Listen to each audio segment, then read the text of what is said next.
بسم اللہ الرحمن الرحیم السلام علیکم ورحمۃ اللہ وبرکاتہ۔ جی ناظرین، آج میں آپ کے سامنے وضو کرنے سے پہلے اور وضو کے بعد کی جو دعا ہے اس کے بارے میں بتاؤں گا۔ وہ آپ اسے یاد بھی کر لیں، دوسروں تک بھی پہنچائیں اور اسے یاد سے پڑھا کریں۔ جس یہ ریمائنڈر ہوتے ہیں، سب کو پتہ ہوتا ہے لیکن اکثر ہم بھول جاتے ہیں، تو میں نے کہا چلے میں آپ تک پہنچا دوں۔ جب بھی آپ وضو سٹارٹ کریں گے اس سے پہلے کیا پڑھیں گے؟ بسم اللہ۔ ٹھیک ہے جی۔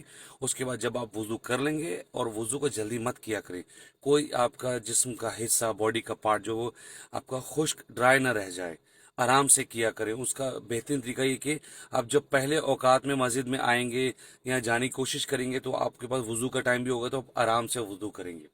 آپ نے بسم اللہ پڑھ لی، اس کے بعد آپ نے وضو کیا، وضو کے بعد آپ کیا پڑھیں گے؟ اشہد ان لا الہ الا اللہ وحدہ لا شریک لہ واشہد ان محمد عبدہ ورسولہ۔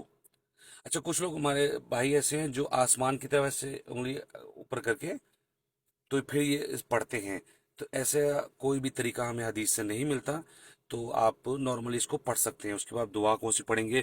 اللہم اجعلنی من التوابین وجعلنی من المتطہرین۔ اے اللہ، مجھے بہت توبہ کرنے والوں میں سے بنا دے اور مجھے پاک صاف رہنے والوں میں سے کر دے۔ اور بھی دعائیں ہیں لیکن یہ دو بیسک ہیں، اس کو آپ پڑھ لیا کریں یاد سے۔ ٹھیک ہے جی، میں امید کرتا ہوں کہ آپ اسے خود بھی یاد کریں گے اور دوسروں تک بھی پہنچائیں گے انشاءاللہ۔